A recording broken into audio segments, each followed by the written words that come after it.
What would you, as the ambassador, do should you be confirmed as it relates to, Turkey's position on Cyprus? It has been our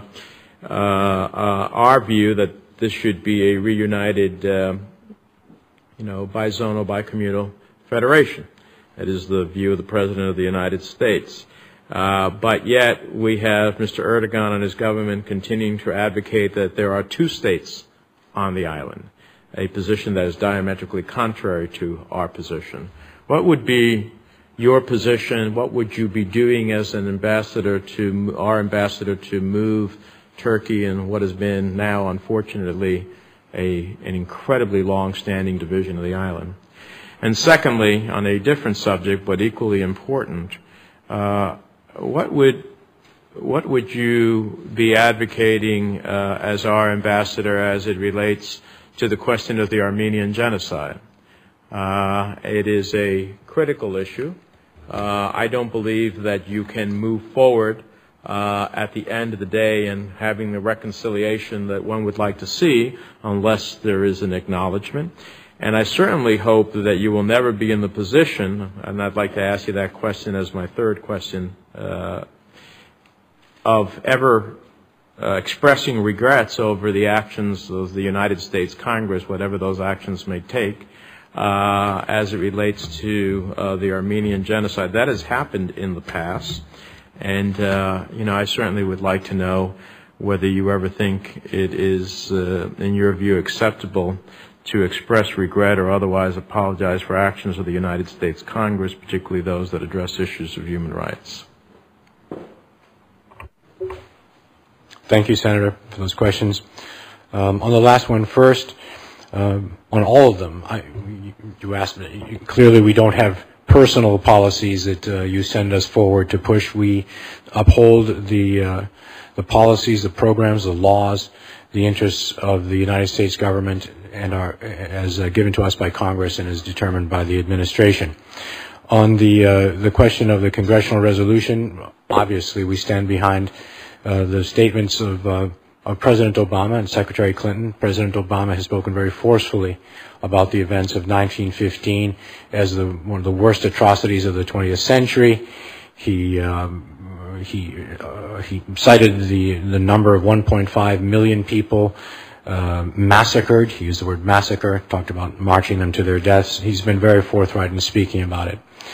Our aim, of course, is to do all possible to get a normalization of Armenian-Turkish relations on the one hand, and a part of that clearly has to be a frank, full, and just acknowledgement of the history that those two peoples and countries share. And if confirmed, I will certainly keep working for that to the best of my ability in every way possible. On the question of Cyprus, successive administrations that I've served, Republican and Democrat, have advocated a bicommunal, bizonal federation.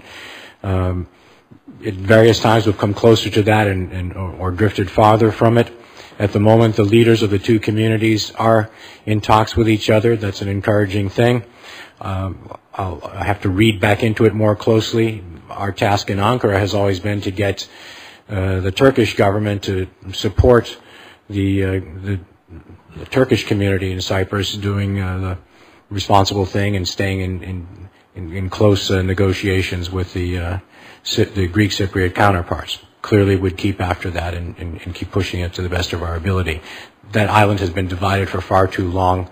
We believe that there should be it should be reunited as soon as possible. You've been in Turkey in the past, right? I have indeed, Senator. And what was your position then? I started my career there in Ankara, 1979, in the Carter administration. I was in Ankara and then in Adana. I returned for Operation Provide Comfort, based out of Incirlik, Turkey, covering northern Iraq in the early 90s for about 6 months. I returned yet again as the Deputy Chief of Mission and Charge in the mid-90s. When you were the Deputy Chief of Mission, did you ever go to an Armenian Genocide celebration? I never was conscious that there was a genocide celebration, but let me tell you about a place I went in my commemoration, I should say. I'm sorry. There wasn't one. What I did do as an individual officer in my very first tour is go to the ghost town of Harput. I don't know whether you've heard of it or know about it, but it was one of the scenes of a vibrant Armenian community. I went there deliberately when I was vice consul in Adana. When I was chargé, I visited with the Armenian Patriarch. When I was chargé, I also welcomed Armenian American citizens in their visits there, helped them make visits, helped them make contacts. That's the kind of activity I would anticipate doing again if confirmed. Let me, Mr. Chairman, if I may, I see no other members here, if the chair would indulge me. Let me ask you, I wonder at times how forceful, maybe you could give me an insight in the previous positions that you've held. Obviously, there's a broad diplomatic agenda, and there's economic issues, security issues, a whole host of bilateral issues that we care about. We care about Turkey in the context of a multilateral forum, such as NATO. But